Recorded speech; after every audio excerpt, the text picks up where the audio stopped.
Ens alegra, senyor regidor Matías de la Guàrdia, que avui vingui en el ple a portar-nos el certificat de defunció, el certificat de fracàs d'un projecte artificial. El seu grup polític Ciudadanos és una creació de laboratori per salvaguardar el bipartidisme monàrquic del règim del 78. Però ens sap greu, vostès ja han fet el fet pel qual els volien i en aquesta cultura consumista que ens ha tocat viure, que tot és usar i tirar, tot el seu partit ja no serveix per res i passa a la paperera de la història. És per això que a vostè li han escrit aquesta moció i li han demanat que la vingui a llegir aquí, perquè veure si hi ha possibilitat de que s'enfadi algú i així els fan una mica de cas esgarrapant algun titular o, millor encara, algú fa una hipotètica sortida de to que permetria ser viral. Però m'alegra dir-li que no. Estic encantat de la vida de dir-li que no, que han fracassat tant que ja no poden ni fer-nos enfadar.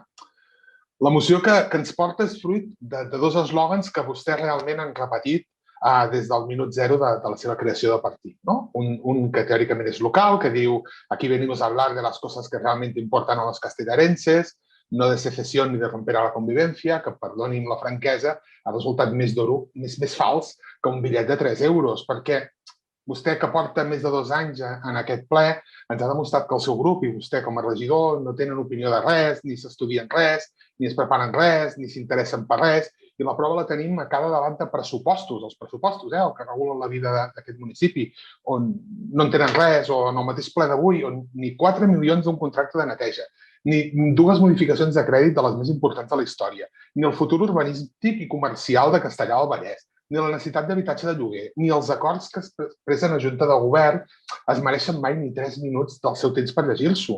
A vostè, en aquest ple, el que ens ha demostrat és que només li interessa la secessió i un determinat concepte molt caspós d'Espanya. I perdoni'm, ni això, perquè per no fer no ha ni demanat una pantalla gegant per veure el festival de futbol que es va veure ahir amb l'Espanya-Croàcia. Vull dir que ni això ha arribat a fer. Analitzant les seves intervencions dels darrers anys, que avui m'he dedicat una estona, sembla que, segons vostè, als castellarenses només els importen els indults. I això ho relaciono amb aquella frase, i que m'alegra molt explicar-la avui aquí, que el senyor Cañas va deixar anar un cop molt contundent. Os vamos a montar un Ulster que os vais a cagar. Un Ulster, Guerra civil de baixa intensitat, amb desenes de morts i amb tragèdies una darrere l'altra. Vostès volien crispació i violència al carrer. Exactament el mateix que l'Estat pretenia aquell 20 de setembre.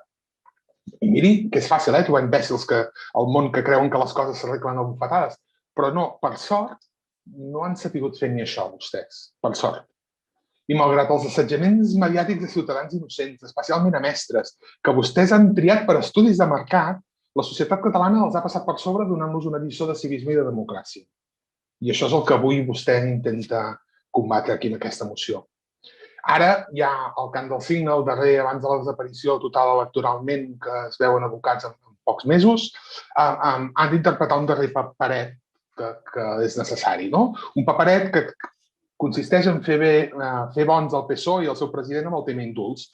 Uns indults parcials, perquè les inhabilitacions de càrrecs escollits democràticament continuen, uns indults que obliden que hi ha més de 3.300 represaliats, i que no tenen cap altra motivació, per la banda pel que sembla, que mirar de minimitzar el ridícul europeu de l'Estat, que l'altre dia es va fer molt evident en el Consell d'Europa, i que no farà una altra cosa que anar en augment fins que arribi a Estrasburg, on esperem que es faci justícia. Malgrat la fiança dels més de 5,4 milions d'euros que han dictaminat avui, on només s'han donat 3 hores als representants legals per llegir les 504 pàgines d'informe i després de tenir només 10 minuts cadascun d'ells independentment de les persones que representin, per presentar les al·legacions. I això li hauria d'entristir tant a vostè com a mi. Perquè penso que ens hauria d'entristir tots, perquè que s'equipari la democràcia espanyola amb la turca no és bo per ningú. Repeteixo, per ningú. Li diu un independentista, no és bo per ningú aquesta democràcia de baixa intensitat. En tot cas, els 9 presos polítics ja són a casa, sota una amenaça d'indult reversible. No ens enganyem, En qualsevol moment aquest indult es pot acabar, però a casa. En tot cas, ens alegrem per ells i les seves famílies. Si algú vol fer política, som aquí. I ho repetim i ho reiterem. Si algú vol continuar fent el ridícul d'aquesta manera, evidentment no li cal per res el nostre ajut. En tot cas, ja hem gastat massa temps amb això i amb vostè, evidentment el nostre vot serà en contra i per la nostra part i ja podem passar a parlar de coses que realment interessin als castellans. Moltes gràcies.